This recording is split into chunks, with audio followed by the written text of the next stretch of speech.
Hey everybody, I know you missed hearing my voice, so I decided to read for you the first reading for the main lesson. It's from a book called The Age of Discovery. I sent you copies. You can read along if you like or not. It's chapter 27, The Age of Discovery. So without further ado, a new spirit was abroad in Europe, a spirit of curiosity.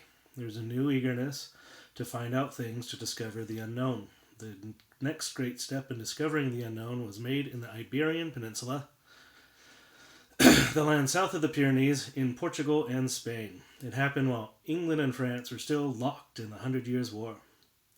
When the Arab power was at its height, it was like a crescent moon stretching from the Pyrenees across North Africa to the Holy Land. But by the year 1400, the Arabs had lost much ground in the Iberian Peninsula. Only the south was still held by the Arabs or Moors, while in the north there was a Christian kingdom, the Kingdom of Spain. And in the west there was another Christian kingdom, Portugal. And it is in Portugal that a wonderful period of discovery started, which is called the Age of Discovery in the history books. It was one man who started the Age of Discovery. He was Prince Henry, the third son of the King of Portugal. His mother was an English princess, and perhaps he inherited his lifelong love for the sea from her. Prince Henry was also a Knight Templar. The Knight Templars, the noblest, bravest of the Crusader knights, possessed great wealth which they used not for themselves but to start new enterprises. Mines for metal, ore for instance. The greed of the King of France and of Pope Innocent destroyed the Knight Templars almost everywhere. However, in Portugal, the Knight Templars survived and changed their name to the Order of Christ. And Prince Henry was the Grand Master, leader of this Order of Christ. And as a Grand Master, Prince Henry continued the task of the Knight Templars. This task was to strengthen Christianity, to weaken the power of the Arabs and Turks, and, even more important, to open men's minds to the wisdom of the world. One way of doing this was fighting against the Moors, and Prince Henry did that. Already as a young man, he became famous for his part in a great land and sea battle in which the Portuguese took the port of Ceuta, opposite Gibraltar, from the Moors. But Prince Henry was not only a hero of actions, he was a man of thought, of new ideas. The trade in spices had the merchants of Venice buying the spices from the Turks. But the spices came from much further east.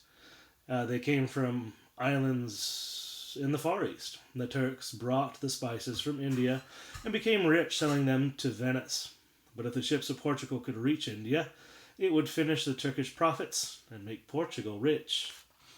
But how could the ships of Portugal get to far away India? Today, it's easy to say, sail around Africa, but at the time of Prince Henry, nobody from Europe had ever sailed around Africa. No one even knew that one could sail around.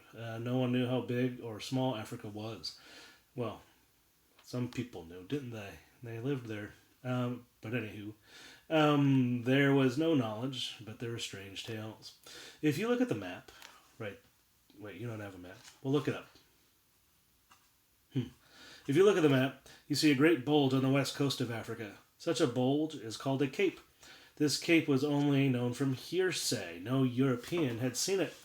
But it was called Cape No because it was said no one can sail no further. The sun, they said, is so hot there that all the water of the ocean boils away and ships get stuck in the salt. The sun is so hot, they said, that if a white man gets there, his skin is burnt black for the rest of his life. Even the bravest sailors were scared at the mere thought of sailing in this direction. Prince Henry wanted the ships of Portugal to sail along the African coast and to find a way to India. But there was no map and nothing was known of the way. And even if one ship by sheer luck found a way, what good was that unless the captain of the ship could make a good, reliable map which others could follow? So, Prince Henry set up a school of navigation, the first school of this kind in the world. In this school, experienced captains from many nations, map makers, even Arab sailors, And scientists instructed the Portuguese seamen how to use the instruments which show the latitude of a place, how to use a compass, and how to observe sun and stars with instruments astrolabes, and how to make maps. Only when they had learned of all this did the Portuguese ships set out, but they did not go straight away around Africa. The first ships went only a short distance, then came back and reported what they had seen. The next ships went a bit further, and again came back with the reports. And from these reports, maps were made to guide other ships. Prince Henry received all these reports and saw to it that proper maps were made, but he stayed behind and supervised all this work. The Portuguese people laughed at him, calling him Prince Henry the Navigator, who never goes to sea. But later on, they very respectfully called him only Prince Henry the Navigator. One of the earliest ships Prince Henry sent out ran into a storm and was blown westwards, and they lost sight of land and thought they would die of hunger and thirst. But then they saw an island which they named Porto Santo. It was one of the islands now called the Canary Islands. There are no people on it, but the climate was very pleasant. The ship safely brought back to Portugal, and Prince Henry came back to Portugal. The ships safely came back to Portugal, and Prince Henry sent Portuguese peasants to settle on these beautiful islands. They took seeds with them, and soon their crops flourished. Unfortunately, the colonists also took rabbits with them. As there were no wild animals on the island, the rabbits multiplied and ate all the crops. The colonists had to leave. Soon another island further west was discovered, a large island which was called Madeira, meaning wooded island. But these discoveries in the west were not Prince Henry's goal. He wanted a way south, and his ships did go farther and further south. And from these longer and longer journeys along the west coast of Africa, they began to bring back things of wonder. They brought back ivory, which they had brought from the natives for a few glass beads. And even more exciting was gold dust. Soon people, not only in Portugal but all over Europe, talked about the strange faraway lands where the rivers ran with gold. And if it was not gold and not ivory, it was something else. The Portuguese sailors, seeing the African natives, took it for granted that these black men were enemies of the Christian faith. Not very good. They attacked peaceful tribes on the coast, took prisoners, and brought them home to be used as slaves. So began one of the most shameful chapters in the history of the white man, in European history perhaps, the trade in black slaves. The ships went still further south and further. Some went up the rivers into the interior of Africa. Every month brought new knowledge and new discoveries. But in 1460, Prince Henry suddenly fell ill and died. He did not live to see his dreams come true. But the enthusiasm, the spirit of discovery which he had roused in the Portuguese sailors lived on. They reached the southernmost tip of Africa, the Cape of Good Hope.